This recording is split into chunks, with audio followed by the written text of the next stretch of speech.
Welcome to the Circuit of Success. I'm your host, Brett Gilliland. Today, I've got Dr. John Delony with me. John, what's up, buddy? What up? How we doing, man? I'm awesome. Hey, we got the same mics. I agree. I know. I got your text. You're like, "Hey, dude, let's get the same mics." Yeah. And I was like, "I'm in." Bring out the Shure mic. Exactly. The Joe Rogan mic, as everybody calls it. How you got the Joe Rogan mic? Anyway, I've got the John Delony mic is what I've got today. And you were on the show, man. We did this June 24th, 2021. We chatted. You had one book called Redefining Anxiety. Now you have another book called Own Your Past, Change Your Future, which I'm sure we'll dive into and talk about, man. But it was so good to have you, and I'm glad you're back. Dude, I'm so grateful for your hospitality, man. That's really kind of you. So we're going to dive right in, because if people need to know who John Delony is, they can listen to our last episode, which is almost a year ago. But just real quick, you are, like I said, 2-time author, mental health expert, the host of the John Delony Show. You got 2 PhDs and two plus decades of counseling, man. So you're helping tons of people and serving. And I got to tell you, I got 5 chickens, 2 dogs, 5 chickens, and some kids. Yeah. And how many kids you got? 2 kids, 5 chickens, a wife. And some land, and you're down there in a beautiful Nash Vegas. That's right. Nash Vegas. And you got a new dentist, Caleb Estes. I'm hyped about this, man. I've been needing this for a long time. That's my wife. We're going to dive right in. You can see this F greater than P on my microphone here. And I talk about this on a lot of these shows, probably since you and I started recording, but that's our mission statement, is helping people achieve a future greater than your past. And then I see the name of your book here, Own Your Past, Change Your Future. I love it, man. I couldn't connect anymore with just even the title. The book is phenomenal. So when you hear those words, helping people achieve a future greater than your past, what comes to mind for you? Man, we live in this ecosystem that has really given us 2 paths forward. The first path is everything that happened to you will only be the worst thing that ever happened. Right? Everything that has happened to you is a limiting factor, and it's ongoing, and it continues and will always hold you down because you're broken and you're dysfunctional. So the abuse, the people who treated you differently because you were the wrong color, the people who hurt you, that's who you are. That's your identity, and that's all you'll ever be. And you need somebody to come save you because you're not enough. And the other narrative we've been given is, if you have a feeling you're a coward and you're weak, and you're a wimp, suck it up, grind it, and just keep taking the next step. And both of those paths, I think, are nonsense. And so really this book is the third way. When I hear helping your future be better than your past, I think, yes, that's a much more succinct way. It took me like 250 pages to say that. You said that on the back of your microphone. That's incredible. I have to acknowledge what happened. I've got to acknowledge what happened in my life. And then I have to ask myself that one terrifying, scary, brave question, which is, so what am I going to do next? And that's where most of us get caught, man. We don't ask that next question. Yeah. Well, I think that's great. And for you, it's on the back of the mic, but for me, it was, I've been doing this for 20 plus years, being in the financial wealth management business and owning a firm and been doing this for a long time. And so it's 2 decades of that, right? Of helping people achieve a future greater than your past. And what I like to spend time on with our clients and with other people, or maybe somebody I'm interviewing on a podcast, is it doesn't mean your past is bad, right? Maybe you had a great upbringing but you still want a future that is greater than your past. Or maybe you did have a very bad past and you're trying to run away from that and you're trying to have a future greater than your past. And so for us, it's really sitting down and defining, what is the future, right? What does that look like? What's that process like for John Delony? Defining my future right now, it's hanging on, man. This whole adventure here, I had built my career up to do something completely different. And now this new thing is kind of lost its mind a little bit. So I'm having a blast, but it's trying to just figure out and learn in real time. Ultimately, my future looks like, can I get into a place, be one of the first people in the history of my family to get in a place that we have financial security. We can all exhale. Everybody can sleep at night because there's not dragons chasing us out the door. Can I get in a place where I can take my foot off the gas a little bit and be present and be whole? And so that's what we're looking for. And then work just becomes it's just a way to fulfill a personal mission, which is I want people to be well, man. I want people to look in the mirror and be happy with what they see. And That's tough for most of us these days. Yeah. So when you think about that compared to what you were doing in the past versus now what you're doing in the present, how are those things two totally different things that you never thought you'd be doing what you're doing right now? The mission's still the same. When I was the dean of students, or I was a college professor, or I was helping do, a police department do death notifications at 2:30 in the morning, I always wanted people to be a little bit more well. Before that, so that's been about the last 7, 8, 9 years. Before that, my life was 100% about what title can I get, how much money can I make, how cool can I look doing this thing, can I get this position at this place, can I get this promotion, and that was a hollow travesty of a journey there. It's a complete and utter waste of life. And so it shifted now. The mechanics of the day-to-day, dude, it's 1,000. I'm wearing makeup, for God's sake, right now. I just got off the radio show, right? So my whole life is different now. I've got to, like, people comment on my clothes. Nobody ever did that at my other job. And I've got to be really tuned into some of the literature in certain ways that I didn't need to do. Because if I tell somebody to do X, Y, and Z with their kid, they're going to go do it. So I got to be right. So yeah, it's a radically different life. But at the same time, the mission is the same. Yeah. So paint that picture for us. You just got off the John Delony Show. You're part of the Dave Ramsey Network. So obviously tons and tons of listeners. I mean, mostly a call-in type show, right? That's what drives probably the script every day. Obviously there's some preparation that goes into that, obviously, but talk to us about that, man, the pressure you have for that, and look at it from the lens of, you've got how many hundreds of thousands or millions of people listening and calling in versus the person that's driving down the road today. Maybe they've got a board meeting, or maybe they've got this thing, right, that's going on in their personal life or at work. How do we get through the pressure and strive through the pressure, or thrive through the pressure, I should say? I love that question. I really am completely divorced from the external outcomes. I have metrics meetings and I get all in there. I'm a data nerd. And so I want to know how the business works. And I like to know every nook and cranny. But when I'm sitting in front of somebody and a caller calls in, like the call I took today, that a husband and wife are really disconnected in their intimacy. And a dad has a son who's really struggling with anxiety and had to call the police on him. I could care less about how many people are the numbers of the people on the other end of that. Right now, I've got a hurting person in front of me saying, "Hey, do you see me? And can you help me?" And so often we take in too much sensory information when they're in the middle of a presentation that we got to make, or we're prepping for something, or we have to write an article, and how many readers are going to. Man, the thing I always want to keep in mind is, how simple can I make this, and how narrow can I make my audience, which is generally an audience of one. And if I can do that, man, then we're off to the races. It's the same in your business. And I think this is the second challenge here. Somebody looks at you and says, I come from a lot and I don't want to be the one who blows this.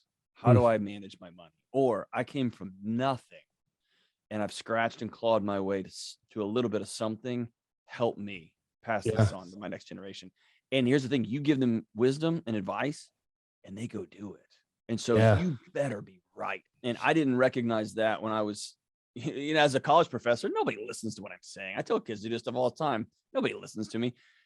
But here, if I tell somebody, go get a psychiatric eval of your kid and watch out for benzodiazepines, when they're going to go do that. And so I better be right. And I better be on top of the literature. And I better be on top of making sure I know what I'm talking about, so that somebody takes action on something and I'm not just some popping off influencer running their mouth trying to get clicks. Yeah. But it also comes with your the wisdom you have from doing what you've been doing for 20 plus years. I mean, people want to be told what to do as well, I believe, sometimes, right? So it depends. But I mean, I had a guy the other day, right? Markets are going crazy. What should I do? And it was a pretty good chunk of change. And I told him exactly what I would do. And he said, let's go. He goes, that's what I want to hear. And this guy's the doctor. And he said, look, I come into a room and I can't tell a patient or ask a patient, I don't know, what do you want? What do you want to do? Right. So for those people listening, I mean, you got to be strong and you got to know your craft, know your thing, and be willing to put it on the line and maybe not get the client or get that thing done because you said something that they didn't want you to hear, but you still got to say what you believe. That's right. And I think we have a strange vortex right now going on within the information wars right now, in this idea of truth versus belief. Like, I believe this and I believe this. That's cool, but the data says that, right? So I think there's this both and. I love what you said. It's that old Nassim Taleb skin in the game that I love. One of the lessons I learned when I was working in higher ed was I used to always ask, hey, what do you think about Phil, any number of issues? What do you think about climate change? What do you think about spraying your bug spray on your kids? And I worked with so many brilliant minds. They would rattle off all of these studies and give me like a litany of, well, this and this. And so, this and this. And then their kids would come into my house and they would spray their kids down with bug spray. And I'd be like, wait a minute, I thought we just had this conversation. So I literally, this is about 10 years ago, I quit asking, what do you think? I just don't ask that question anymore. My question is now is, what do you do in your home? What do you do with your kids? What are you doing with your money? The guy that I work with, it's my financial advisor. I ask him, what are you doing right now with your home portfolio? Make mine match yours. Because I know he's got a little kid too. And that's how I, move forward. And I may call him and say, hey, go ahead and pull out of bonds, even though I know that's this. But most of the time, like whatever's good for your family, what would you do? Right. Yep. And that's how I try to answer calls on my show. Here's what I would do. I love that. So talk to our listeners about that show. So when people are calling in, they're asking all sorts of stuff, aren't they? Yeah, they're all over the place. And again, I think most of our challenges can be distilled down to a few categories. But yeah, man, all of us, man, we're all trying to figure out what we're doing and struggling and trying to do a little bit better tomorrow and do a little bit better for our kids. And it's tough, man. Life's tough. All right. So we're talking to an expert here, Dr. John Delony. And so I'll be transparent and we're going to have some fun. We're going to have a therapy session. Is that all right?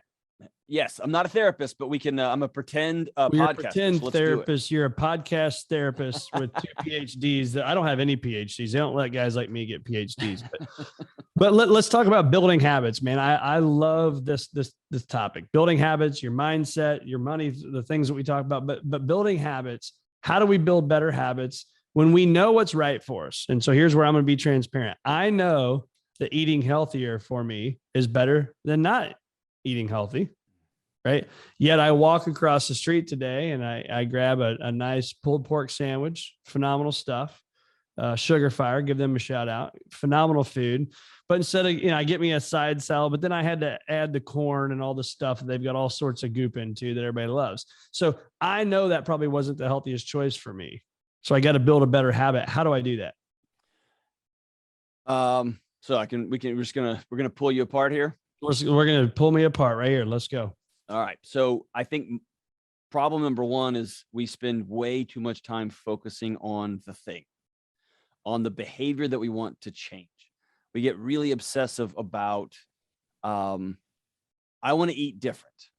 I want to not eat another side when I go into the barbecue restaurant. I want to start limiting my calories. And there's a barbecue restaurant across the street. It's incredible. So I'm going to go in there and I'm just going to do this.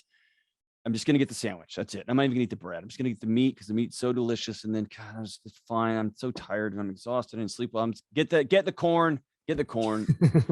And then we have this shame spiral that starts. And for me, the only way out of a blood sugar crash shame spiral is more sugar, of course, right? So then I got to get ice cream on the way home, right? That's the only way. And so if I'm going to change that behavior, the first thing I'm going to do, and this is straight from James Clear's stuff, I'm going to create a new identity first, not a new goal. We are a culture obsessed with goals, and goals are cute and fun. And they're fine. They're important, but they shouldn't be the driver. They're bullet points. They're markers along the way. Think of goals like this, the dot, like the stripes in like a highway on the way to wherever it is you're going. Where you're going is your identity. So I'm going to change my identity to, I am a guy who's a good steward of his body. I'm a guy who doesn't eat trash. That's who I am. I'm a guy who doesn't smoke. I'm a guy who honors his body. I'm a guy who doesn't cheat on his wife. I just don't. And so if I'm a guy who doesn't cheat on his wife, I'm going to start reverse engineering that with actions that build into that identity. So I'm building into a destination. Now I've got a place where I'm going. Where I'm going isn't the goal, it's the identity. And so for you, it might be, I've been in your situation before. There was seasons when I was so out of control because I was so tired, I was exhausted, and I was being just lazy, that I took my debit card out of my wallet and gave it to my wife. I had no way to buy food. I just didn't have any. And there's a couple of times I ran out of gas because I was at a gas station. I just went to pull out my card and it was gone. I was like, oh no. And so I'm going to put barriers in the way that allow me to live into this. That may be financial. That may be, I will only take my lunch to work. That may be a confessional night with your wife. So I'm going to backfill this identity with different behaviors. And then this is out of Anna Lemke's book. Her book, Dopamine Nation, is just phenomenal. It's this idea that our bodies are simply not designed to live in the world that they inhabit right now. Our bodies are designed for scarcity and for small communities to live together in relatively miserable conditions. It is not designed for, what'd you say, sugar pork across the street? Yeah, sugar fire. Yeah, sugar fire. I can just go across the street, and even if I don't have the money, it doesn't matter. I'll just pay for it later, and I'll just hand them a piece of plastic or a couple of sheets of paper, and they're gonna hand me this incredible thing. Throw the sides on, and I'm gonna get the cobbler too. That's cool. We're not designed for that world. We're just, to get pulled pork, we would have had to have been on a 2-week hunting expedition to get that. Yeah, you're right. So the book is about, I'm going to white knuckle my way through a 30-day fast. I'm going to do 30 days and just stop whatever behavior, checking my phone, texting somebody I shouldn't be texting, smoking, smoking weed, whatever the thing is, eating trash. Whatever you're eating is, yeah. I am going to break the cycle. And she goes through the dopamine science about how the dopamine pleasure pain balance works. And it's remarkable. But ultimately, I've found some great success with, I am going to ride my exercise bike in my house for 45 minutes every single day for 30 days. I'm going to do that. And I'm going to lift weights too, but I will not miss that bike ride. If I'm on a plane, I'm going to get to the hotel at 11 at night. I'm going to ride that bike 45 minutes. And what I found on day 31 is waking up, my body expected to go into that room. Like, it just became a way of being. And now if I skip it, I know I feel so bad skipping it. It's like, the whole reward system has inverted itself. And so I'm going to start with identity. I'm going to backfill that with action. Sometimes it's changing the environment, even as simple as turning your desk around so you don't face sugar fire every morning. You just look at it. Or I'm not going to roll my windows down because I don't want to smell it, right? These are these little micro behaviors that ultimately turn into, I don't know, even look at it anymore. That's good. And I can eat healthy at sugar fire too. I don't want to. Oh, sure. Yeah, of course. No, it sounds awesome. Here's the big thing. This is where I think modern psychotherapy has let us down a bit. We've come to believe that if I can just get the right thoughts in the right order, I can be mentally well. Yeah. If I can just get the right thoughts in the right order, then I can build better habits, grow my business and whatever. And the reality is you got to do stuff different. And I've got to take some pretty drastic actions if I'm going to have pretty drastic results in my life. And we don't talk about that enough, that act your way into thinking differently. And we talked back in June, you talked about your daily habits then, and it was gratitude, weights, play some music like on your guitar, take the cold tub, meditation / prayer time, walking outside, like earthing, and then, being in your garden. I mean, those are the things I think if I followed you around still now, almost a year later, am I still seeing that? Yeah. My cold tub's gone about the way of the buffalo. So I need to get me like a new thing. Real one. Yeah. But yeah, on the whole, I run real hard at work, and which means I got to take real good care of my body, exercise wise, and I try to limit junk. Even though somebody gave me a lemon tart in the last meeting, and it was so good. And last night I ended up, I don't know, we played some weird tag game with swords and tennis balls, pegging each other. Me and my 2 kids running around with no shoes on in the grass last night. So, yeah, it's a combination of relaxing, getting outside, exercise, and moving your body, trying to eat right, and human connection. Those are the cornerstones there. Yeah. And what are you doing from a daily standpoint? I have what I call my daily planner, right? And so here's tomorrow already. It's not tomorrow yet, so it's empty. You probably can't see it on the camera, but I've got my things from meditation to my mood to the weather to my water intake, book reading, exercise, what I'm grateful for, all those things. Like, what am I following you around, and how do you live this crazy life that you're living? And I think you said maybe July, you can come up for some air. Yeah. I have to be real intentional about the seasons coming up. And I think this whole idea of balance is shenanigans. It's not real. Right. Where I can find balance is if me and my wife are on the same page, and me and my wife and kids. And so a good example of that is in August of last year, I knew that of this year, I had a hammer. It was last year of a deadline to finish this book. And They actually left town for a week.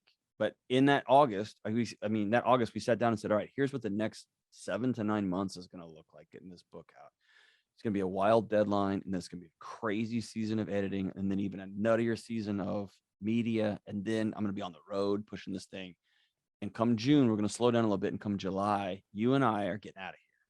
And we're going to be gone off the grid for a while.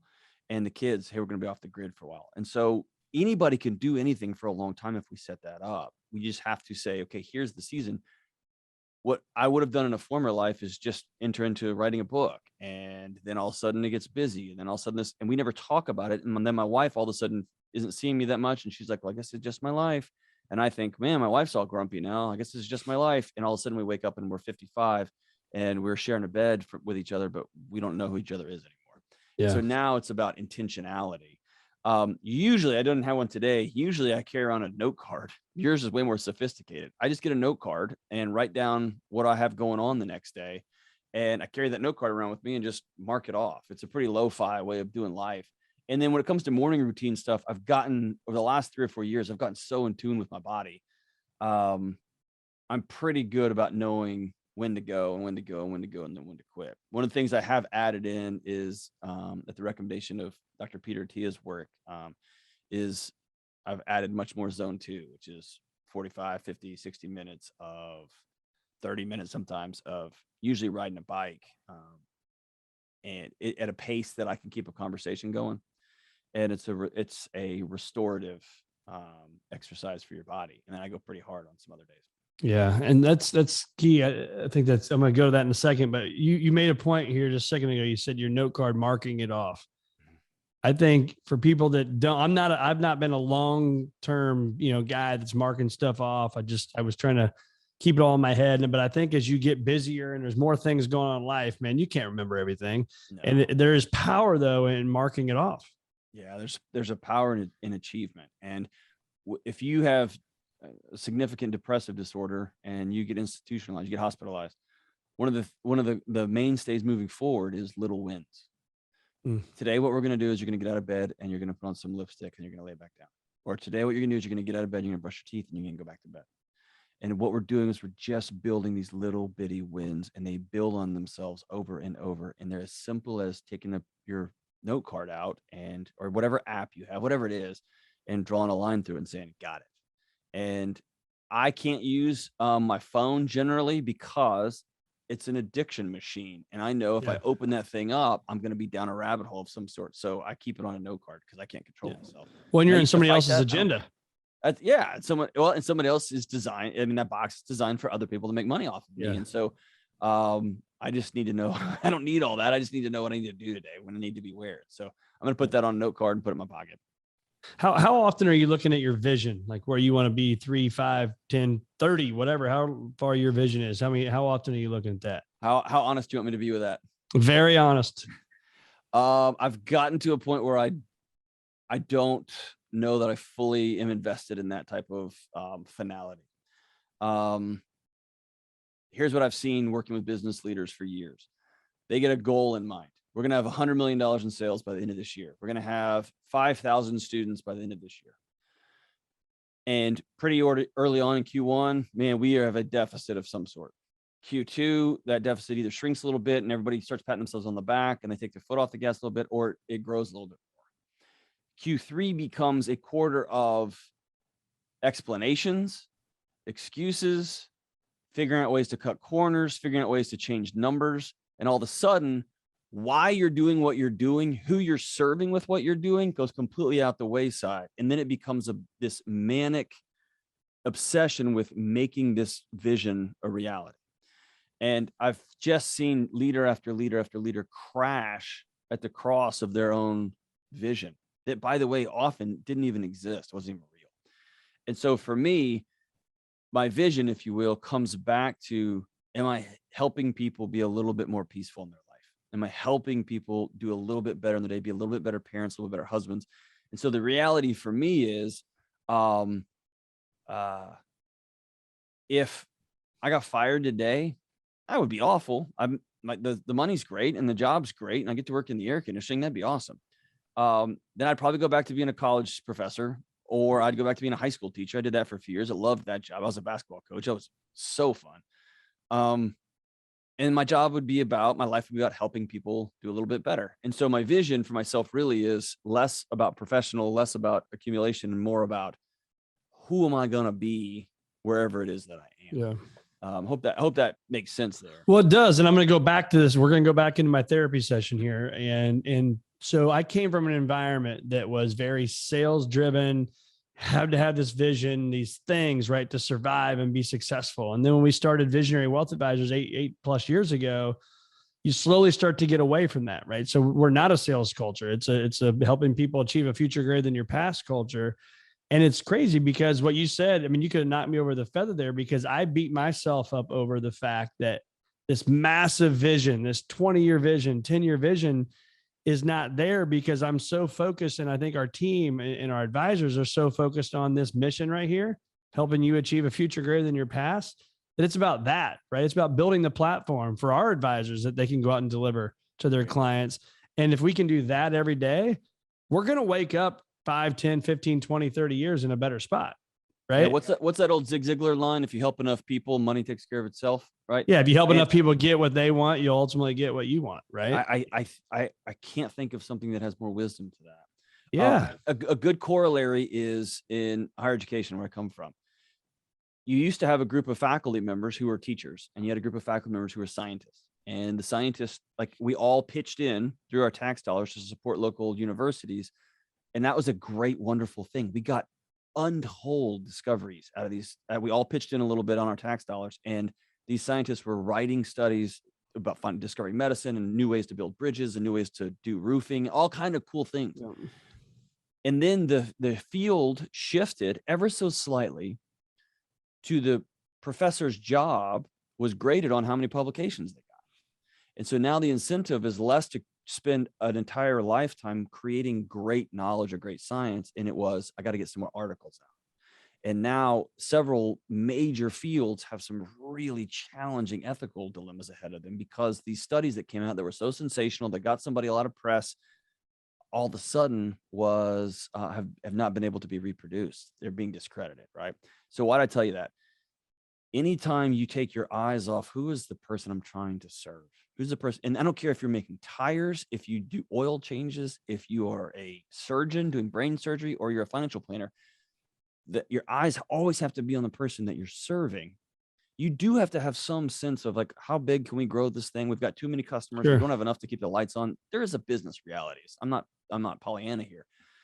But anytime you start making it about, hey, we've got to hit bigger numbers versus we got to serve more people, man, that's when you make a deal with the devil, and it's really hard to wind that sucker back. Yeah, no, you're right. And so let's talk to this about if you can be transparent with this, which I know you will be, but if your wife was sitting here, we switched the camera to her and we interviewed her and asked her about John Delony. We said, okay, talk to us about the John Delony that we don't see with the makeup and the clothes and the lights are on him. He's asking questions and being the great guy that he is. What does he stand for, and what makes him be the guy that you want to be married to? I'll answer that question. I love that question. But I learned this year.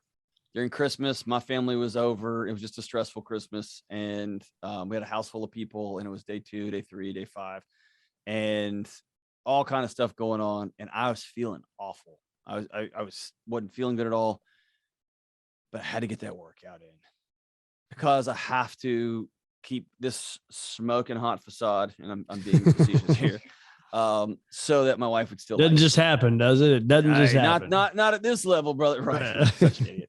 But I was walking downstairs, and I've got a fairly extensive home gym, and I was walking downstairs, and she said, "What are you doing? Go lay down." And my thought was, I gotta keep this up because I want you to keep liking me. And I said something along the lines of, like, I made a joke, like, "Hey, this fancy body you see before you isn't come cheap." I made some joke just to kind of pass weight. And she said, 20%, John, 20%. And I said, "What is that supposed to mean?" And she said, "The way you look, which is great, is about 20% of the reason I love you. The rest of it is not that. Go lay down, please." And I stopped, and I was like, 20%? What do you mean? Like, I've been invested way more into that. And then she lopped on there, and I forgot the number, but it was low. She goes, and about 10 or 15% is how much money you make. And I was like, those are my two things. What do you mean? Exactly. Take away my income and my gym time? Like, who am? And so I've had that out of balance in my head for a long time. Those are stories I've been chasing, demons I've been chasing now for a long, long time, which is you got to make this much money or you haven't quote unquote made it. You and I may have talked about this last time, but dude, it hit me like a ton of bricks right when I started working here. Like, man, you take all of the vacations you did or didn't go on, all the jobs you haven't had or you have had, all of the degrees you do or don't have, all the braces you didn't have to buy or you did buy, and you distill all that down. And we ask ourselves in this culture one question: what are you worth? And we answer that number with we have to answer that question with a number. Shame on us, dude. That's ridiculous. And I had done it. How much do I weigh and how much money do I have in my account? And so she gave me she read all that off. So to flip that back around, I think she would tell you that she loves me because I'm genuinely a pretty nice guy. Try to be a pretty good guy. And I genuinely care about the well-being of other people. And I run too hard and I'm too naive a lot. I just waltz into situations and I think everything's going to be fine. And, but ultimately, but that's critically important, pretty man. Good guy. Yeah. Right. I mean, to think I can just walk into a room and everything's going to be all right. That's a good attitude, man. It is, but it also can get you killed. Well, and it can get you in some dicey situations when, yeah, I'll just leave it at that. But you know what? I'd like to be in the foxhole with you, though. You may think that, but I would also say you would know pretty damn quickly if it's going to be bad and you're going to get killed. You would be able to back up, make the plan, and go attack and get the right team members around you to make it happen. If I know we're in a fight, for sure. Where I usually don't know is somebody calls and says, "Hey, could you come over and help me with an issue?" And I'm like, "Yeah, I'll swing by." Yeah. I didn't know that was going to be a 12-hour thing. And I tell my wife and she's like, "Of course that's going to be 12 hours." And so that's where I get naive. And that's when I got to be careful not to use other people's pain to prop up my self-esteem. Which is some danger. Sorry. I was going to share this. So this is from my son's soccer coach, Skip Birdsong. And he put this on Facebook today. And I thought it was really strong. And when you, with your educational background, it says, teachers, when you're at graduation this year and your coworkers are crowded around the bubbly, highest achieving students that have all the cords and were in all the clubs, make a point to find that student with the IEP that rarely spoke, struggle with your class, and hit them with the most inspirational words you can pull off out of the well. That student has just climbed their Everest. That's so beautiful, man. Isn't that awesome? That's so beautiful. That reminds me of that quote, be nice to everybody, be kind to everybody, because everyone's fighting a war that you can't see. Dude, that quote that coach put up there is stunning. Here's the thing. I barely was in the top half of my class in high school. I made straight A's in undergrad 0 times. And a couple of times I tried really hard. Yeah. And then I ended up with 2 PhDs and I've got 2 #1 best-selling books, right? So yes, find the kid in the corner that isn't the shiny kid, that isn't the sparkly kid, that's actually the struggling kid. Yeah. And make sure that you look them in the eye and say, "I see you and I still love you." It's strong. Absolutely. That's awesome. What have you learned out of these last 2 years, man? Coming out of this pandemic, this world was shut down. And what have you learned most from that, do you think? The big neon sign that is, I think, is rattling through our hearts and minds right now is that we are radically lonely. And I don't mean that just in proximity. I don't mean just that because people are wearing masks. I mean, we are profoundly lonely, and we've outsourced all of our relationships to the internet and to digital communication. And it's a fascinating scholarship on loneliness, but when you're lonely, dude, you don't sleep as deeply because your brain knows that you got to be on guard all the time. Yep. And there are none, not a single psychiatric disorder that doesn't include disordered sleep. And we used to think that it was you had anxiety, so you didn't sleep well. And now they're starting to flip that and say, wait a minute, I think a season of not sleeping well your body starts to shake and say, hey, we're not okay. Hence, that's anxiety. And so when you're alone, think about it this way. 5,000 years ago, if you're all by yourself in the woods and a twig snaps in the woods, it's probably a frog. 99% chance it's a frog, 1% chance it's a bear. If you got 30 people around, you can holler out, hey, what is that? If it's just you, your brain automatically 100% of the time goes full bear, because if you're wrong, you're dead. If you're wrong and it's just a frog, no harm, no foul. So the two big important things about loneliness is, number one, the biochemical poison of loneliness is killing us. The second thing is it makes us see things that aren't there. And right now we are seeing threats everywhere. We've gone to war with public schools and with doctors. We're seeing threats everywhere. Yeah. Everywhere. Do we have problems? For sure. Is the world, I mean, it's not that. We've lost our minds. And I believe it's all uniquely resting on how absolutely lonely we all are. Devastatingly lonely. Yeah, that's a good thought, man. It's true. I think back even to like opening. I'm looking. You can't see my Cardinal hats over here. So big Cardinal fan here in St. Louis. I went to opening day, and I've gone opening day. I don't know how many, 25 times probably in my life. I mean, a lot, right? We jokingly call it a national holiday for my family, but it was something like I've never seen before. I mean, the amount of people that were down there, and I think the world's craving it again, man. And I'm sure we can all say that one thing, and whether it's a conference. I was talking to a guy today. He's like, I'm at my first conference in 2 years. I mean, he was like fired up. He's like, there's people everywhere. There's 700 people here. Oh, dude, I did a couple of book signings. It was like a punk rock show, man. And here's what at first I was like, that's what I'm talking about. And then I realized, oh no, people are so desperate for like a thing, let's go. Right. And they all go to a Barnes and Noble on a Tuesday night, right? There's some dude signing a book, honey. I don't know. I'm in. Doctor in front of his name. He's got a radio show. Exactly. That's awesome. So yeah, I'm hoping people get out and start being with one another again. So obviously, I mean, you can find a book, Barnes and Noble. You can find it on Amazon. Own Your Past, Change Your Future by Dr. John Delony.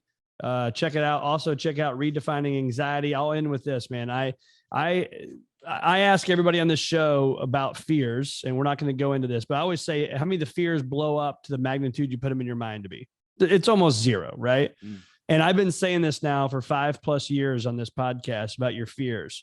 And I have not flown in an airplane for, it'll be 8 years this June. So next month, 8 years. Had a bad deal above New York City. Drove home from it, flying back down to the Carolinas. I drove home, haven't been on a plane since. And so I'm flying in June. And so you talk about these fears, right? And so I think to myself, okay, if I'm going to sit here every week and talk about these damn fears and I'm not doing it, well, then shame on me, right? So I'm doing it, but how do we get over those fears? And you don't have to focus just on me, but for anybody that's driving and exercising right now, we all have these things right up here between our ears, and they're freaking dangerous, aren't they? Terrible, terrible thoughts. How do we stop that crap? Number one, bravo to you, dude. It's awesome. Just phobia 101 is the response is something they call exposure therapy. So let's say you are completely freaked out to the bone about snakes. What they'll do in a counseling setting is they'll have you draw a picture with a crayon of a snake, and you'll talk about it, and then the therapist will draw one with you. And that progresses to like National Geographic photos, and they would probably move to a YouTube clip, right? And so you're teaching your body how to regulate itself in tiny little doses along the way until you finally get to, she brings in a snake and puts it in an aquarium on the other side of the room, and you just do your therapy session in there, and it's over there, and your heart's beating, and you finally, right? Until finally you're holding the snake. That's the end. Yeah. And so that's the way they treat most phobias. Some phobias, some fears, if you will. I talked to somebody today, their wife on my show had deep and profound addiction issues with opioids, and ultimately was in a mental institution. And their kid was struggling with some behavioral outbursts. It's completely expected, but they want him to go get a psych eval. And this husband had this terrifying fear that he's going to go get the eval. They're going to put him on meds, and all of a sudden the cycle is going to repeat himself. And so I had to tell him, your fear is 100% real. And when your fear is 100% real, what I know is our brains don't work well. And so I've got to have other people with me. And so I tell a story in the book where I had this fear that my house was falling apart. And I really believed that. I kept finding the cracks above the doors, and I thought they were in the foundation. They weren't, dude. I was delusional. But I felt like my house was falling apart. And and I had experts come over, contractors come over, and they're like, dude, your house is fine. And finally I had one of my college roommates, who I love deeply, still one of my best buddies. And he came over, he brought his wife and a couple of kids. And he came out and looked at it all. And his dad was in construction. And we walked out on my driveway. I'll never forget this. And he crossed his arms and he looked at me and he said, hey, your house is good. It's strong. And then he said, I don't ever want to hear this again. And what I didn't know at the time was that my wife had called him and said, hey, I'm worried about John. He's not okay. But that was the moment when I realized, okay, maybe the fear isn't the thing. Maybe it's me. And I only got that other view from somebody that I loved and trusted, which, going back to that loneliness thing. If you've got fear in your life, you've got to have other people in your life, because you can count on one thing: you are not seeing north clearly, period. Yeah. And so your body may react in that, as you're walking on that plane, as though time is coming to an end. And that's where you will look at the people with you. You'll hold somebody's hand. Somebody will have their hand around your neck, and you will be able to rely on their strength to get you into that plane and to hold your hands or hold your spirit as y'all take off. Right. So it's relying on one another, which is how we were designed to live. And it's hopefully that my derelict buddies that'll be on the plane with me that are already telling me they're going to be like, oh, did you hear that noise? Oh my God, the plane's going down. And hey, humor is an incredible mechanism too, man. Yeah. Yeah. They can probably spin you up. And we all have that buddy, that we're all poking on, and they look at you and they go, dude, stop. And everybody goes, all right, cool. You know what I mean? So that's everybody. Good for you. I'm going to try to find that flight, dude. And I'm going to, it's going to be it's worth me paying to be on that flight, because I'm going to give it to you. That'd be awesome. Yeah. I've even thought about just like flying, Nashville or Chicago or something where it's a 45-minute flight from here. You know what I mean? Just get that first one over versus flying all the way. We're going to Tahoe. So instead of going, my first one being a 3 or 4 hour flight. Yeah, I'd probably do a shorter. Probably makes sense. Yeah, it might make sense. I'll come down and see you in Nashville. Right. I've never been a professional boxer. I'm not going to spar. I'm just going to do a 12-round fight. That's good. Yeah, you should probably do a little fight here and there. Probably come on down to Nashville, man. We'll go hang out, get some chips and queso. Awesome, man. Well, hey, where can we find more John Delony? Yeah, you can go to johndelony.com. You can check out this incredible podcast. Is another way you find it. But you can go to johndelony.com and find me there. You can find my show on YouTube or anywhere you get podcasts. Awesome, man. Well, thanks so much for being with us again, John. Always great having you. You're a blessing, brother. Come hang out.